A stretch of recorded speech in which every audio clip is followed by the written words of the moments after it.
যা আছে তাই দিয়ে চিকেনের কোরমা বানিয়েছি। ওহ, তাহলে রেসিপিটা ঝটপট শেয়ার করো।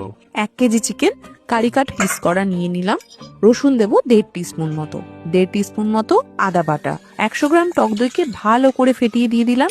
সাথে 1 চা চামচ গরম মশলা গুঁড়ো, স্পেসিফিক্যালি বলতে গেলে সানরাইজের শাহী গরম মশলা। নুন দিয়ে দেবো, যেটা না দিলে সব খাটনি বৃথা। কাশ্মীরি লঙ্কার গুঁড়ো ছোট চামচ, তাই 2 চামচ দিলাম। এবার মুরগি মালিশ প্রক্রিয়া চালু হবে। মশলাপাতি ভালো করে মুরগির গায়ে মাখিয়ে নিতে হবে।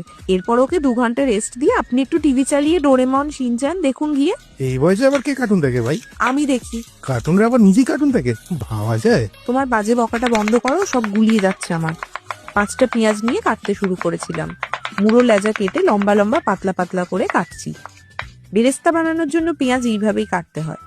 এবার হাত দিয়ে পেঁয়াজের পিন্ডি চটকে নেব, যাতে সব লেয়ার্স গুলো খুলে আলাদা হয়ে যায়। কড়ায় তেল গরম করব। তেল ঢালায় কিন্তু আমি একদম কার্পণ্য করিনি, দেখেই বুঝতে পাচ্ছেন। দিলাম 2 টুকরো দারচিনি, 4টে এলাচ, 2টো লবঙ্গ। এর মধ্যে কাটা পেঁয়াজও দিয়ে দেবো। পেঁয়াজটা ভাজতে হবে লাল করে। সমানে নাড়াচাড়া করতে হবে যাতে সবটা ইভেনলি ভাজা হয়।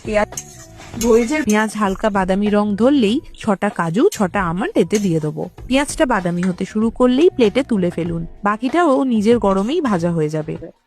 পেঁয়াজ ভাজার তেলটা ফেলবেন না, এটা একদম ফ্লেভারে ভরপুর। এর মধ্যে একটু একটু করে চিকেনটা অ্যাড করে দেবো, আর গামলার গায়ে মশলাটাও চেঁচে দিয়ে দেবো। কিচ্ছু ওয়েস্ট করা যাবে না। 10 থেকে 15 মিনিট একদম আঁচ কমাবেন না, তাহলে জল বেরিয়ে চিকেনটা ড্রাই হয়ে যাবে। এই 10-15 মিনিট এটাকে বেশি আঁচেই কষাতে হবে। তারপরে আঁচ কমিয়ে দিয়ে দেবো 1 চামচ জিরে, 1 চামচ ধনে, 1 চামচ হলুদ গুঁড়ো। আবারও কষানোর কাজ শুরু। ততক্ষণ ছোট একটা মিক্সি জারে পেঁয়াজ ভাজাটা দিয়ে দেবো, সাথে অল্প একটু জল আর কয়েকটা কাঁচা লঙ্কা। মিক্সির ঢাকাটাও দিতে হবে, ওটা কিন্তু ম্যান্ডেটরি। ভাগ্যিস তুমি বললে, এত বছর তো সবাই মিক্সিতে ঢাকা না দিয়ে মশলা বেটে ফেলতো। ইতিমধ্যে 20-25 মিনিট হয়ে গেছে।